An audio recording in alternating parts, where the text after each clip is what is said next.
जय जगन्नाथ फ्रेंड्स आपण को गोटे छोटिया वीडियो आपण को शेयर करुच्ची हे तो निश्चित भाव में से वीडियोटी आपण एक प्रेरणादायक वीडियो है। गोटे छोटिया गाँव में दुई जन सांग बसवास करुले, दुई जन सांगरे खाऊले, सांगरे बुलूले, जोटिक भी जाऊले सांगरे भी जाऊले। किंतु एमिति गोटे दिन आसला तार छोट सांगटी बड़ सांग को खोजा लगे। देखला तार बड़ सांगटी दुई जन सांग भितर पाखापाखि तारतम्य थिला। जड़े 15 वर्ष होता स्थले आउ जनकर बयस थिला 8 वर्ष कि 9 वर्ष। किंतु दुई जन परस्पर को बहुत भल पाते। दुई जनकर बंधुत्व बहुत बढ़िया बंधुत्व थिला। अन्य माने भी से बंधुत्व को देखी बहुत ईर्षा प्राण कर। किंतु दिने कौन है ना तांकर से बंधु जनक हठात गोटे कूओ भीतर को पड़ जा पड़जा स्थल किंतु क्या पाऊ डाकी पारना डाकिले तो कूओ भीतर शब्द शुभिबनी। तांकर से जो छोट बंधु जनक से भी बहुत खोजाखोजी कले पाइले ना। बहुत समय धरी खोजिले पाइले जो न पाइले से कूओ पाखापाखि जो थे हठात नजर कूओ भीतर पड़गला। देखिले सांग जनक से कूओ भितर पड़ जा बहुत चित्कार कर चित्कार बाहर को शुभुना। ताकर जो छोट बंधु जनक थे सी पाखापाखि देखिले कहीं देखा जाऊना किंतु पाखे गोटे बाल्टी थिला एवं से बाल्टी रस्सी गोटे लगी से तिले मात्र माने अपेक्षा न करी से कौन कले से बाल्टी टी तलू को कूओ भीतर को पकईदे। पकईदा पर सांग को कहले आपण धरतु बाल्टी की जाबुड़ी की धरतु मु से बाल्टी की ऊपर को टाणुची कूओ भीतर बाहर को टाणुची। किंतु तांकर जो छोट बंधु जनक थिले तांकठू बयस रे बहुत कम 8 वर्ष पाखापाखि छोट थिले एवं तांकर जो 15-16 वर्षर सांगटी कूओ भीतर को पड़ जाइए तांकर ओजन भी ये सांगठू अधिका हो।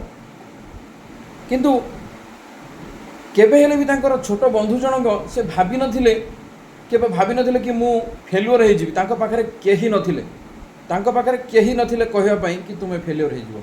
से तांको माइंड रु से चिंता कर सारथिले कि मु मो सांग को उद्धार करी एवं से चेष्टा कर चलते से कूओ भीतर तांको टाणिक बाहर करिया पई एवं शेष से कूओ भीतर तांको सांग को बाहर करथिले। बंधु मोर कहिबार अर्थ होउची जेहेतु तांको पाखरे केही नथिले तांको कहिबा पई कि आपण ये काम करि परिबे नाही।